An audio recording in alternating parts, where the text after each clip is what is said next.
The 19th century was a time of enormous upheaval. Imagine Britain in the middle of the Industrial Revolution, factories booming, workers pouring into crowded cities, and a new middle class rising with fresh ideas about culture, morality, and identity. Victorian criticism grew out of this turbulence, asking a fundamental question: what role should art and literature play in a rapidly changing society? This was also the age of nationalism and imperial expansion, so art wasn't just decoration, it was tied to questions of progress, morality, and cultural pride. Thinkers like Hegel argued that bourgeois thought, though dominant, was still just one stage in history, standing alongside Romanticism and religion. Against this backdrop, Victorian critics debated whether literature should mirror society, uplift it, or escape from it entirely. Pause here and note this down. Several movements shaped this period. Realism and naturalism focused on accurate depictions of life even when harsh or unpleasant. Writers and critics in this tradition believed truth lay in showing society as it really was. On the other side, symbolism aimed deeper, trying to capture spiritual or psychological realities hidden beneath everyday appearances. And then came Aestheticism, led by Walter Pater in his Studies in the History of the Renaissance. His famous idea was that art should be valued for its own sake, its beauty and form, not for its moral lesson. But not all Victorians agreed. John Ruskin, in Modern Painters, defended art as a moral and spiritual force, one that should inspire and elevate society. And Matthew Arnold, in his essay The Function of Criticism at the Present Time, gave us another perspective. He argued that criticism should be disinterested, not political, not personal, but a quest for truth and cultural improvement. Can you see the tension here? Some Victorians saw art as a mirror of social truth, others as a spiritual guide, and still others as pure beauty to be savored. Together, their debates created one of the richest periods of literary criticism, balancing the pressures of industrial modernity with timeless questions of aesthetics and morality. So, when you think of Victorian criticism, remember, it's not just about theory, it's about how a society in transition tried to define the purpose of art in human life. When we think of realism, the phrase that comes to mind is the faithful representation of life. But what does that really mean? Simply put, realism in literature and art was about showing life truthfully without exaggeration, fantasy, or supernatural elements. It was about ordinary people, everyday struggles, and the real conditions of society.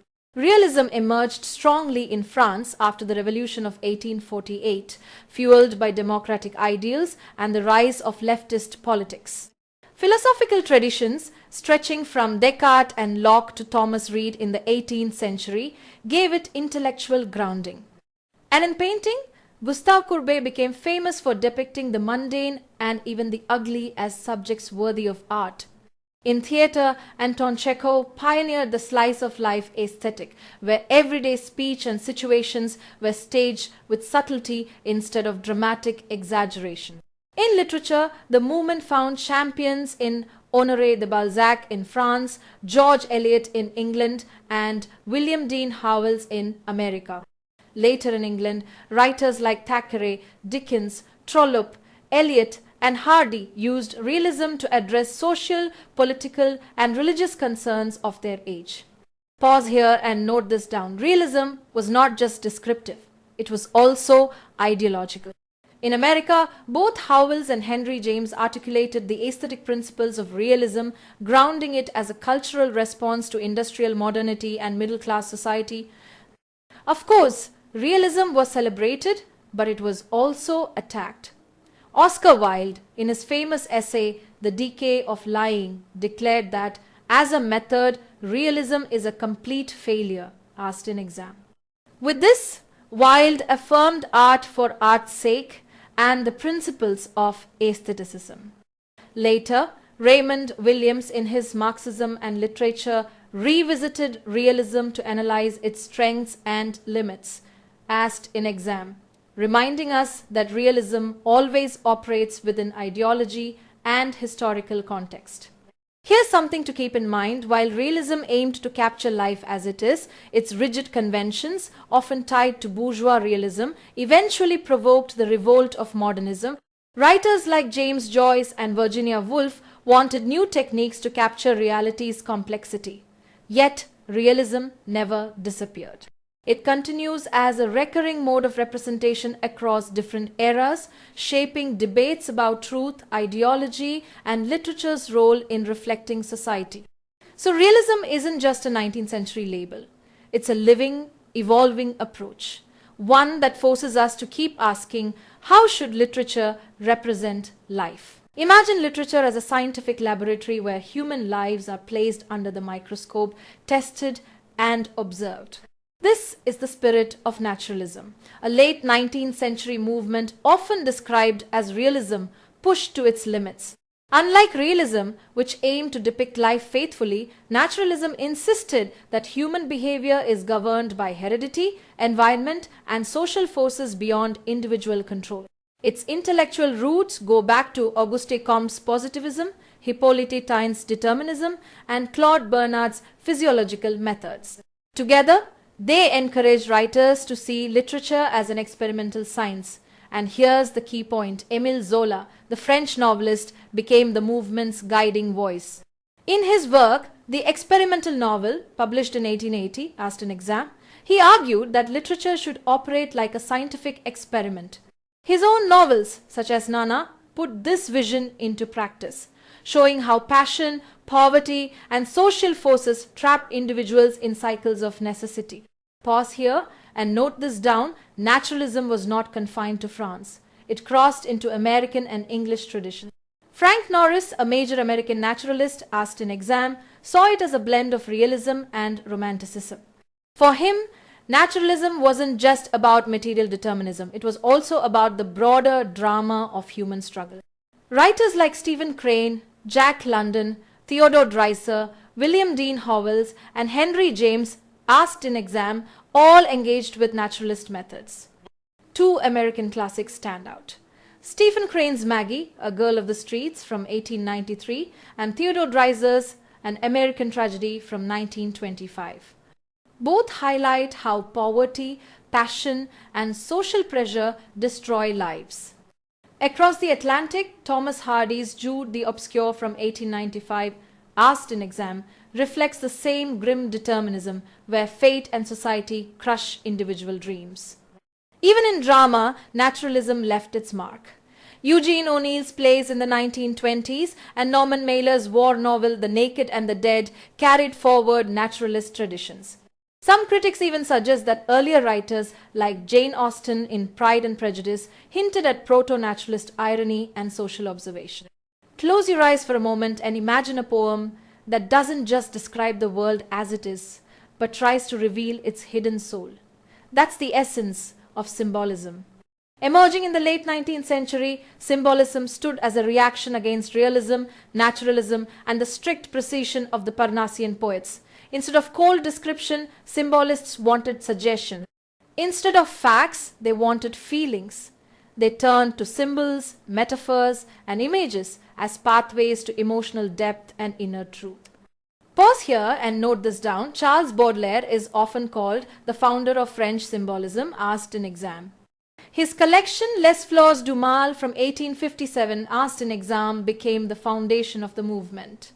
Mixing sensuality with spirituality, Baudelaire gave poetry a new intensity.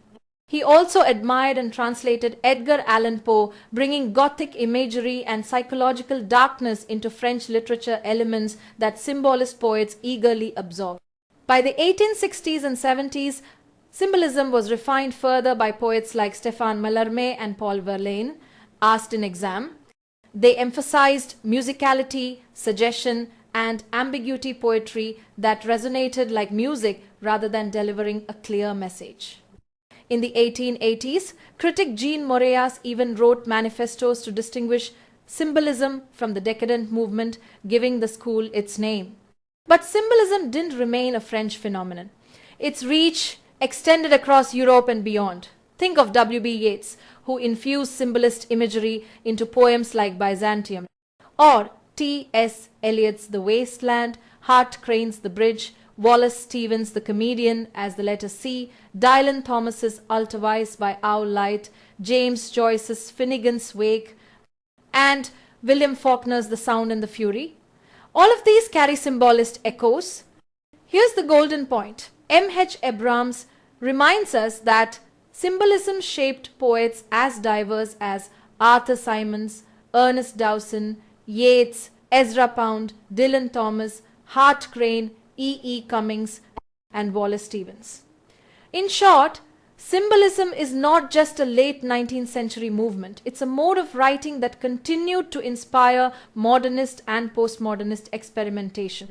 So when you think symbolism, remember Baudelaire and Les Fleurs du Mal, asked in exam, Mallarmé and Verlaine, asked in exam, The Inheritance in Yeats and Eliot, and the larger idea that poetry, at its best, reveals not the world outside, but the secret truths hidden within. Have you ever read a story where the ordinary and the magical sit side by side, where ghosts walk through kitchens, or myth slips into modern history and yet no one seems surprised?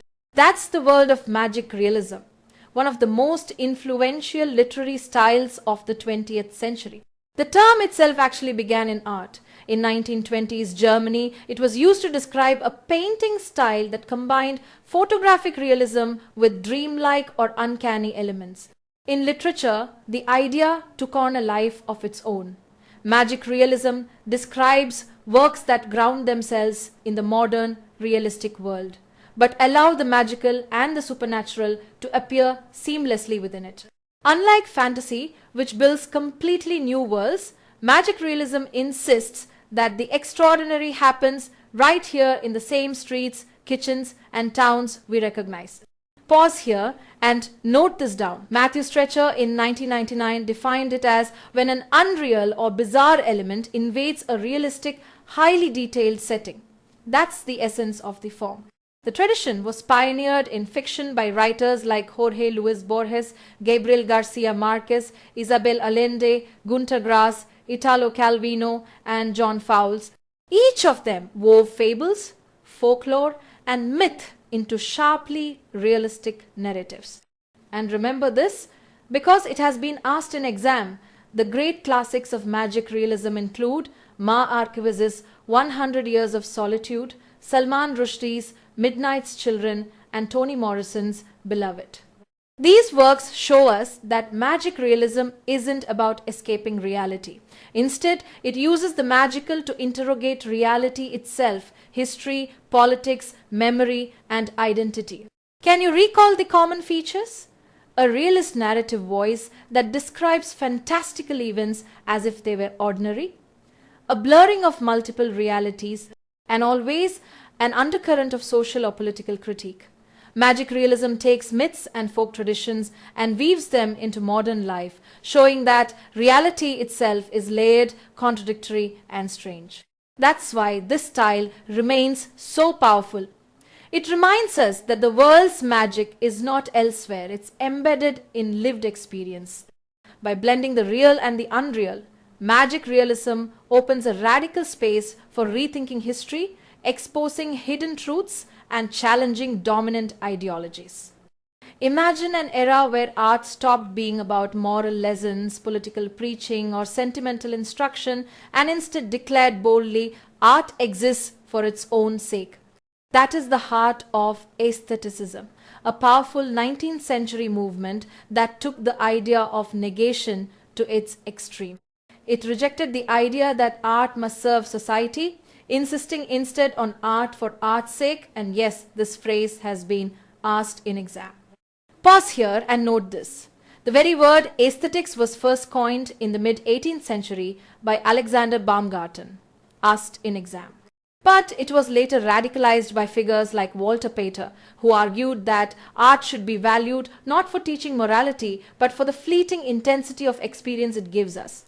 In doing so, aestheticism aligned itself with symbolism, resisting the utilitarian and consumerist mindset of Victorian bourgeois culture.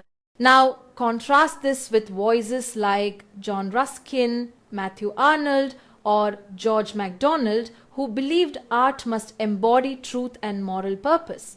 The aesthetes, by focusing on refined beauty and sensuous pleasure, deliberately positioned themselves against that view.